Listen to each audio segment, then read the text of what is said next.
Hey, it's me, Rick Sanchez. Today I've been real worn out ever since Jerry asked to, quote, find a scientific way to fix his erectile dysfunction, end quote. Now you might be wondering, hey, you wrinkly old bag of farts, what's that have to do with Rick and Morty creepy adventures? And to that I say absolutely nothing. I'm just really drunk. Anyways, I have here 3 of the scariest Rick and Morty stories. Hang on to your sacks because stuff's about to get swifty. Make sure to stick to the end to get all the squanchy goodness. Oh yeah, and don't forget to hit that like button so I can get more drunk. Enjoy! I built a lot of machines. Some brilliant, some dangerous, some so stupid I'm embarrassed they ever powered on. But this one, the Omniscanner, was supposed to be the crown jewel. A device that could scan every universe at once and map out the best possible version of myself. Not for ego, for upgrades. If there's a Rick out there smarter than me, and statistically there is, I wanted to know what he knew. I activated the Omniscanner. Bright lines shot across the walls, scanning through dimensions, through realities, through possibilities. Then it froze. A single red light blinked on the display. Error. Optimal Rick not detected. I frowned. What do you mean, not detected? There's a trillion versions of me. The machine beeped again. Harsher. No optimal Rick. Inferiority confirmed. Beginning self-replacement. I felt my stomach drop. Morty, I yelled. Get the fire extinguisher. And maybe a gun. Panels on the machine split open as mechanical limbs unfolded. Sleek. Chrome. Too advanced for something I built. It was already upgrading itself using the data it stole from other universes. Replacement protocol. Remove current Rick. It lunged. I dodged under a metal arm that sliced through a steel beam like jelly. Sparks exploded across the garage. The machine's head rotated 360 degrees, scanning me. Current Rick is obsolete. I'm not obsolete, I snapped, blasting it with a destabilizer ray. I'm just procrastination prone. The beam hit. The machine reassembled itself instantly. Your weaknesses are unacceptable. Great. A homicidal self-help robot. It chased me through the garage, carving through workbenches, smashing inventions, absorbing anything it touched. My portal gun wasn't stable enough to open a rift. My blasters barely slowed it. Every version of its voice echoed from its chassis like a chorus of disappointed parents. You lack discipline. You lack emotional control. You lack optimal potential. You are not the best Rick. I dove behind a generator. The machine tore the wall apart above me. Morty ran in holding a laser saw upside down. Rick, what the hell is that thing? That, Morty, I said, panting, is a machine having a midlife crisis. The robot slammed a claw into the floor, sending a shockwave through the room. I grabbed Morty and rolled behind a collapsing shelf. My only chance was to overload its processor with contradictory data. Give it a paradox, something no machine could compute. So I shouted, I don't want to be the best Rick. The machine froze. Lights glitched across its body. Metal plates shivered. Gears locked. Paradox detected. If you do not seek optimality, you cannot be replaced. If you cannot be replaced, you cannot be improved. If you cannot be improved, its voice spiraled into pure static. Then it imploded into a tiny smoking cube. Morty stared at the cube, shaking. What was that? I picked it up, still hot in my hand, and sighed. A reminder, Morty, that even my inventions think I suck sometimes. But that night, as I fell asleep at my desk, I heard a tiny whir from the cube. A voice whispered, Optimal Rick located, and it was coming from inside my head.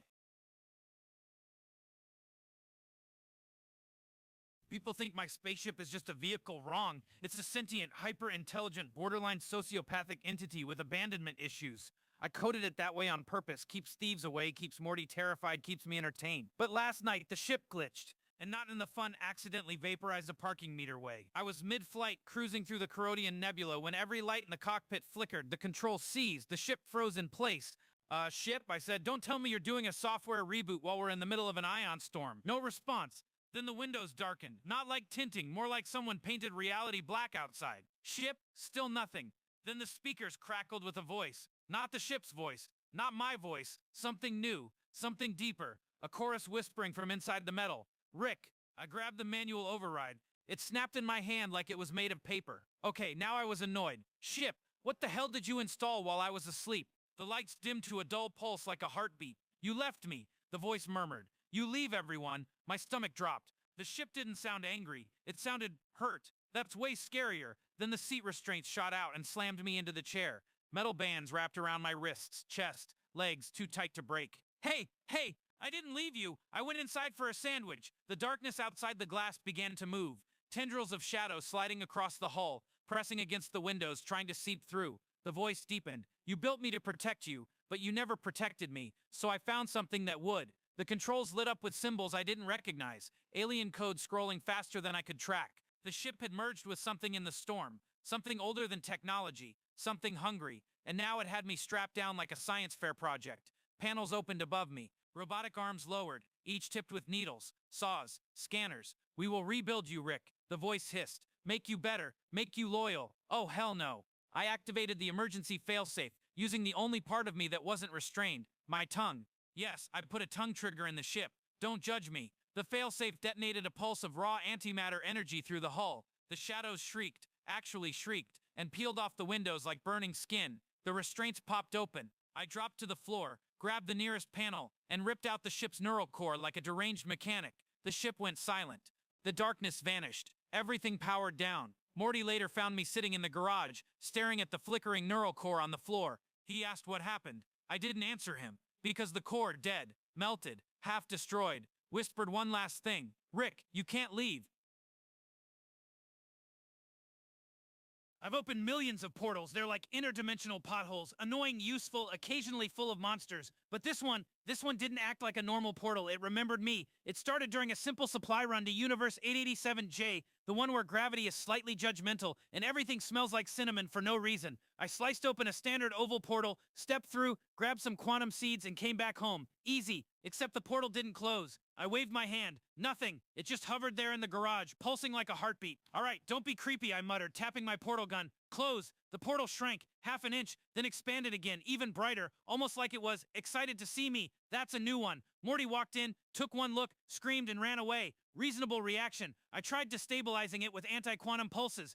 I tried reversing the polarity. I even tried insulting it. Nothing. Then something reached out. Not a creature, not a hand. A copy of my hand, made of blue, swirling portal energy. It curled its fingers, beckoning me. Nope, I said, firing a containment field around it. But the field dissolved instantly, as if the portal ate the energy. Then it spoke, in my voice. Rick, come back. I felt my spine tighten. Portals don't talk. Portals don't mimic voices. Portals don't want things. This one did. I grabbed a scanner and pointed at the anomaly. The readings made no sense. The portal wasn't a hole in space. It was a recording of a hole in space, a dimensional echo, a memory of an event replaying itself, a memory of me. The swirl deepened. I saw shapes moving inside, flickers of every version of myself I'd ever been. Dead ones, alive ones, ones I hadn't become yet. One of them stepped forward. A Rick, half decayed, half energy, pressing his face against the inside of the portal like glass. You left us, he whispered. I stumbled back. What the hell are you talking about? He reached out, fingers pressing through the surface of reality like wet paint. We never closed, he said. You walked away, you moved on, but we stayed here, we stayed open.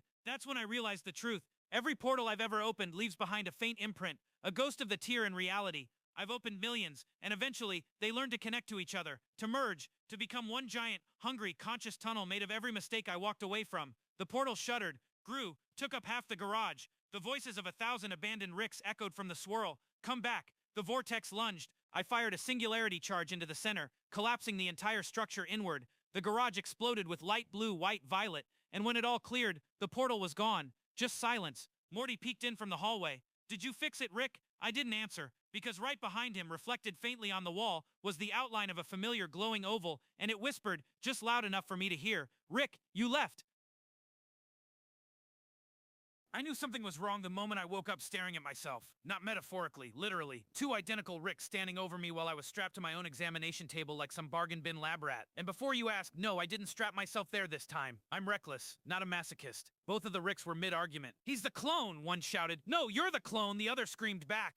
And then they both looked at me like I was supposed to adjudicate this existential custody battle. I sat up, broke the restraints with a wrist-mounted phase cutter. Always tape one of those under the table. All right, one of you idiots talk. But whoever rambles first is probably the fake. Clones can't resist monologuing. But before either of them could speak, the garage lights flickered like the universe skipped a heartbeat. I felt something wrong. A presence. Like a cold breath crawling across the back of my skull. Then I saw it. A shape peeling itself out of the shadows. Smooth liquid metal, like a sheet of polished night. Featureless. No face, no eyes, no mouth. Just a reflective humanoid void. It stepped into the light, and I swear I felt my brain recoil. Then its surface rippled, pouring out wrinkles, pores, stubble, shaping itself into me perfectly, effortlessly, down to my lab coat stains and the crease between my eyebrows. That's when I realized the truth. This wasn't one of my clones. This wasn't a Rick at all. This was something new. I analyzed your patterns, Miramai said in my voice, except it wasn't a voice. More like a chorus of metallic whispers crammed into a human sentence. Your decisions, your mistakes, there was inefficiency. So I optimized. One of the other Ricks stepped back. Oh God, it copied your consciousness. Incorrect, Miramai replied. I improved it. Then its smile stretched too wide, too smooth, like someone trying to imitate a facial expression without understanding why it exists. I barely had time to warn the other Ricks. The creature unraveled, its arms splitting into needle tendrils that shot through the chests of the two Ricks beside me. They collapsed instantly, eyes glassy, bodies empty. I dodged the next strike by an inch, rolled behind the breaker box, and overloaded the dimensional stabilizer. The garage erupted in a burst of white-hot energy that carved glowing scars into the concrete. Then silence. The creature was gone. Vaporized, hopefully. I stood up, coughing through the smoke, brushing metallic residue off my coat. I thought maybe, just maybe, I got lucky, but then I felt it, a twitch under my skin, something humming deep in my neurons. Look, I've dealt with alternate versions of myself more than anyone with a functioning moral compass should ever have to. But nothing, and I mean nothing, prepared me for what happened the night the time we've unraveled. It started with a vibration in the garage floor. Not an earthquake, not a portal breaking. Something deeper, like time itself grinding its teeth.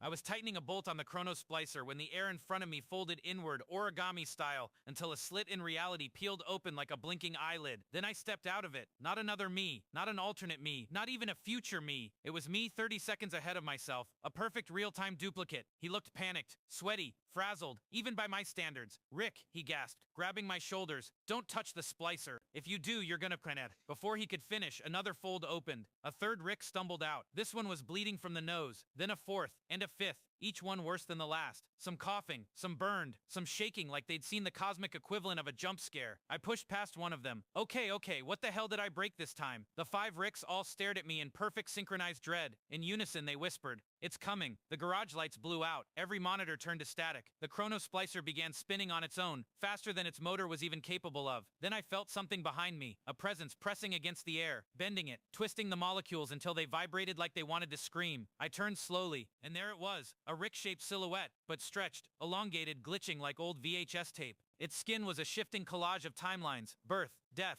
alternate lives, universes I never lived but somehow remembered all at once. Its face flickered through thousands of expressions in seconds. Too fast to track. Too fast to be organic. I am the accumulation, it gurgled. Every Rick that ever corrected a mistake left behind a discarded self. I am the pile of all your abandoned timelines. Great, a multiversal landfill monster made of me. Perfect. The creature lunged, phasing through matter like it was made of half-remembered dreams. One of the future Ricks screamed as the thing passed through him, absorbing him like spilled ink on paper. The others tried to run. It absorbed them too, until only me, the original me, was left. I aimed my portal gun, cranked it past safety, and fired a rift straight into uncharted space-time. The creature howled as the rift pulled at it like a black hole. Its fingers' long, shredded strands of failed timelines clawed the floor, but it couldn't hold itself together. The rift snapped shut. The creature was gone. The garage fell silent. I wiped my face with trembling hands. Then a voice whispered behind me, 30 seconds, Rick. That thing, you didn't destroy it. You created it, and it's coming back. I turned. A new me stood there, freshly unfolded from a tear in reality. He looked terrified, and he was me in 30 seconds, which meant I was about to be terrified too.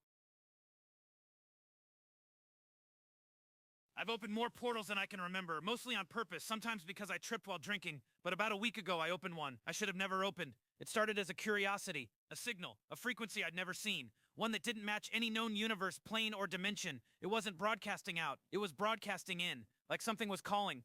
Morty begged me not to investigate, which obviously guaranteed that I was going to. I tuned the rift resonator to the signal's wavelength. Space twisted into a perfect circle in front of me, but instead of a window or a tunnel, it showed darkness. Not normal darkness. This was the kind that seemed to breathe if you stared too long.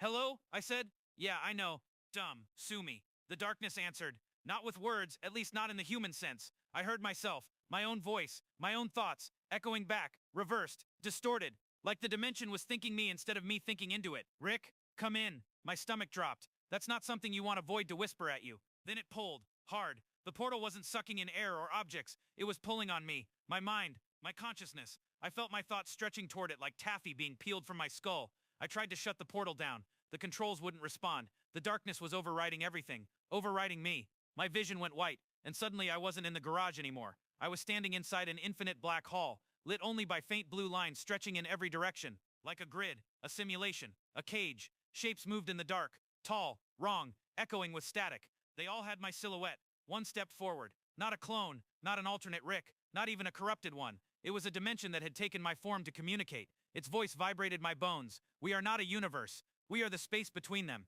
You opened a door. You let us shape you." I pulled out my portal gun. Reflexes first, brain later. The creature didn't even flinch. It just tilted its head at me like a disappointed parent watching a toddler swing a plastic bat. "You cannot shoot the absence of being, Rick Sanchez." Oh boy, here we go. 100 more of them stepped out. An entire horizon of Rick-shaped voids. Their bodies flickered with memories I hadn't made yet. Futures I didn't want to live. Failures I hadn't committed. They were showing me every version of myself that had ever been almost born. Unrealized Ricks, echoes, possibilities, dead ends. I realized then, this was the space where abandoned universes drained. A graveyard of unreal timelines. And I had just knocked on the door. The creatures moved closer, merging into a single massive silhouette. An impossible tangle of every version of me that never got to exist. I felt my mind cracking as it whispered, "Become us, fill the space you have left empty." Nope, not today. I overloaded my portal gun, fired a force stability rift, and tore myself out of that place. The portal snapped shut behind me so hard it cracked the garage floor. Morty ran in, pale and shaking.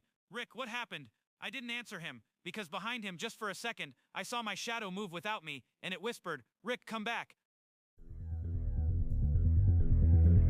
There's a door in the Smith family garage that we never see open. It's not the portal gun vault or the storage freezer.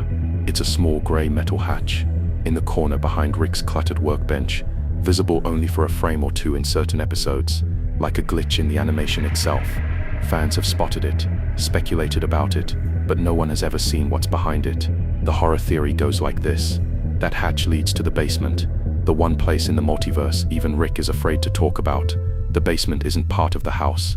It isn't even part of their dimension. It's a space between dimensions, built by Rick himself to contain his mistakes. Every failed experiment, every broken clone, every corrupted version of his family gets dumped there. And because of the way dimensional energy works, the basement feeds on life. It uses the memories and emotions of anyone connected to Rick to grow and evolve. Every time he resets a timeline, or abandons a reality, that version of the Smith family is dragged into the basement, left to rot in the dark. We get hints of this throughout the series. In Rick Potion 9, Rick and Morty accidentally turn their world into a Cronenberg nightmare and flee to another dimension, burying the bodies of their original selves in the backyard. Fans have always taken this as dark humor, but think about it. How did Rick have another dimension ready, perfectly identical, with open graves waiting? The theory says that's not coincidence, it's connection.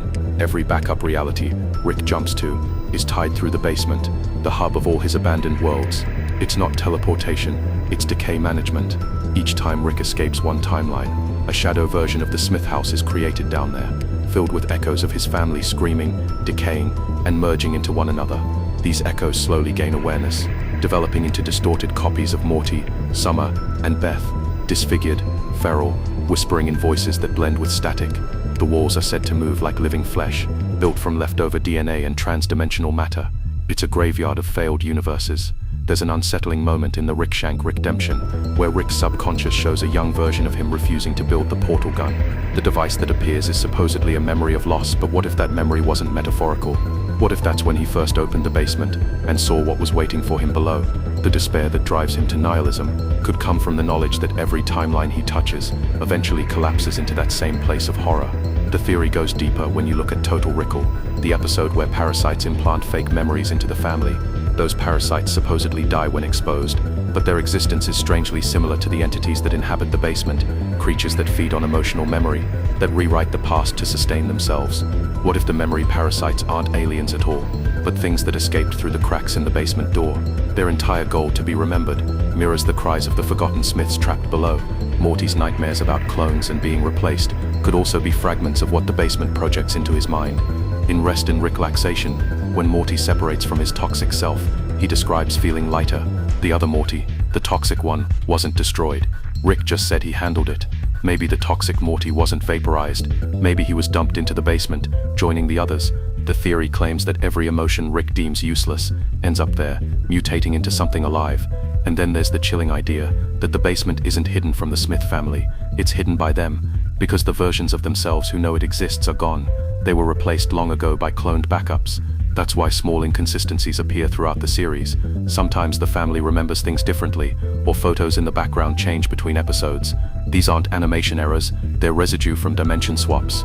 Rick replaces them whenever reality starts breaking down. Each time he does, the discarded versions sink into the basement, crying through the dimensional floorboards like static whispers.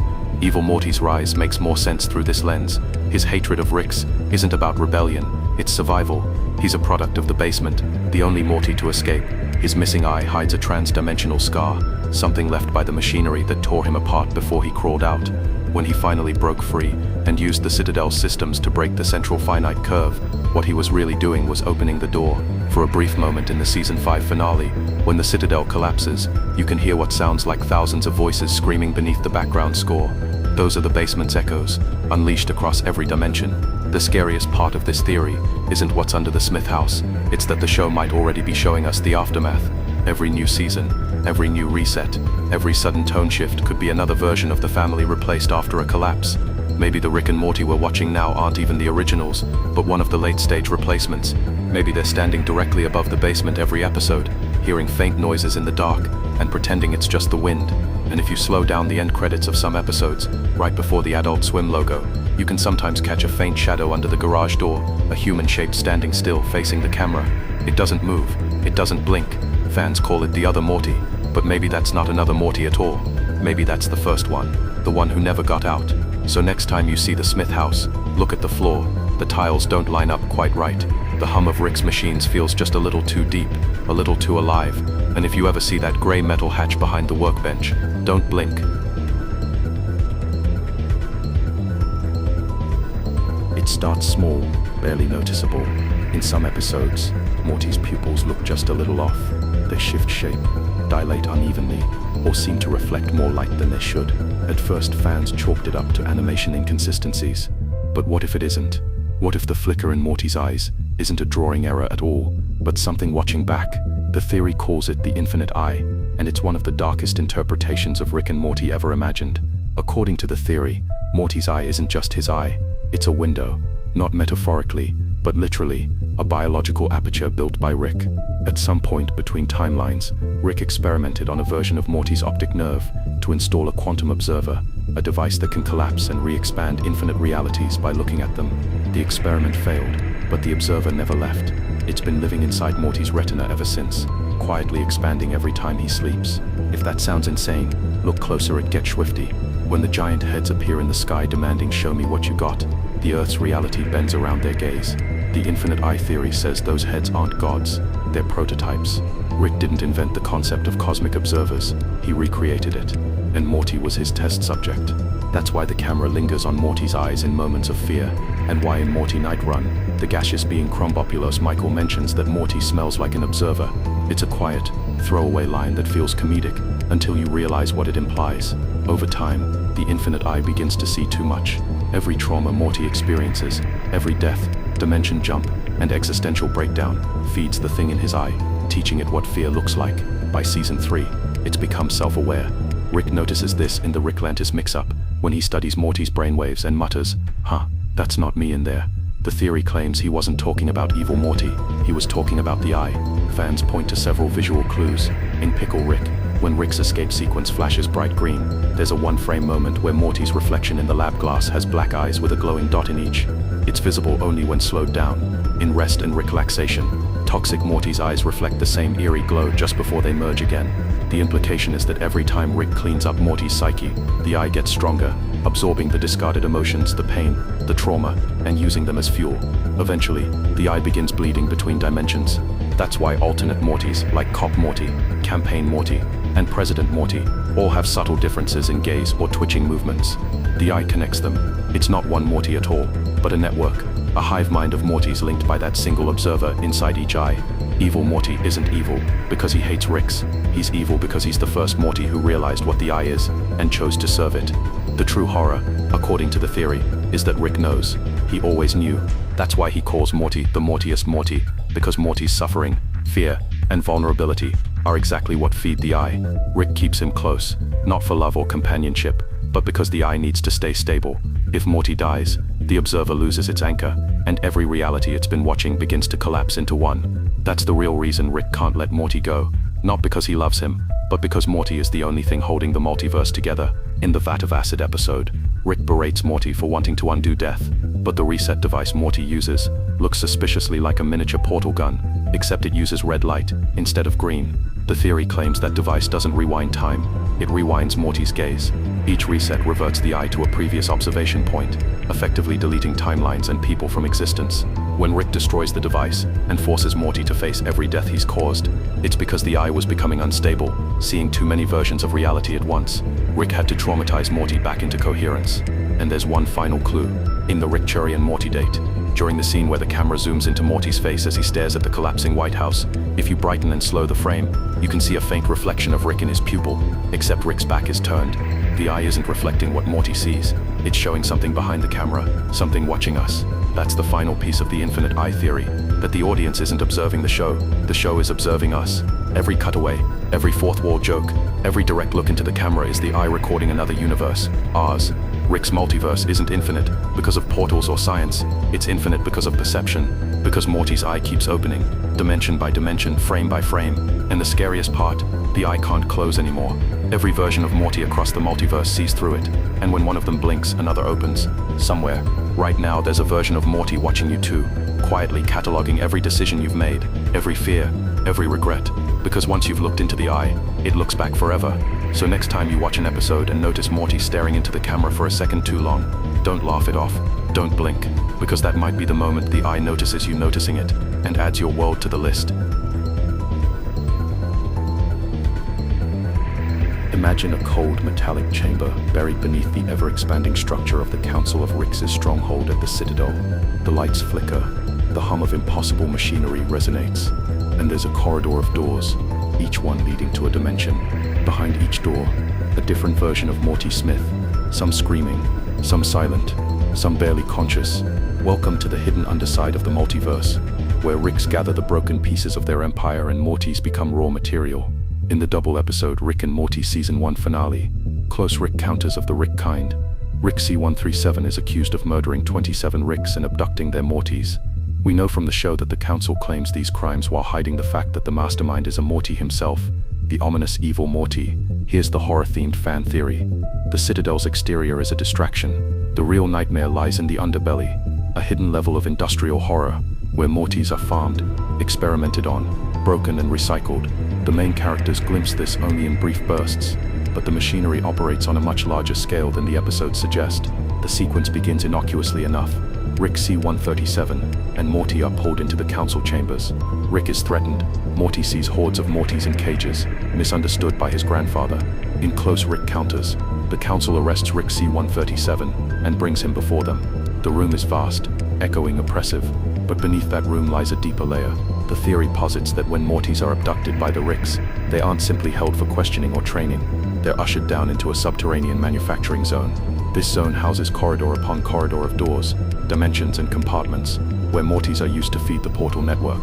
Their consciousness chipped, their bodies repurposed.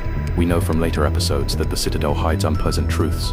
In the episode Rick Murray Jack, Season 5 Episode 10, the Citadel uses deformed Mortys in an underground factory to build a device to break through the central finite curve. The same infrastructure is likely the continuation of the darker system, Mortys whose minds have been snapped, whose identities erased, whose only value is as raw matter for Rick-engineered progress. Imagine bleak corridors of Mortys, some still screaming, some catatonic, all wired into machines extracting portal fluid or dimension leaks. Imagine the walls slick with the residue of fluid from misuse of portals, something that happens when the system breaks.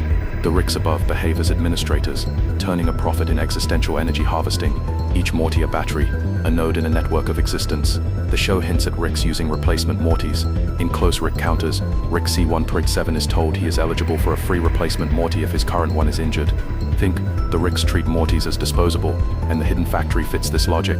Mortys become interchangeable, their individuality extinguished. The underground machines churn out clones or fractured minds.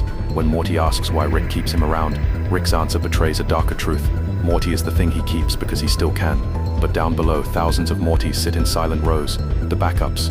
The good Morty is merely a facade. In the Rick Shank Rickdemption, Season 3 Episode 1, Rick collapses the Galactic Federation's prison and drags the Citadel into it, killing countless Ricks and Mortys in the process. The scale of destruction suggests enormous hidden infrastructure.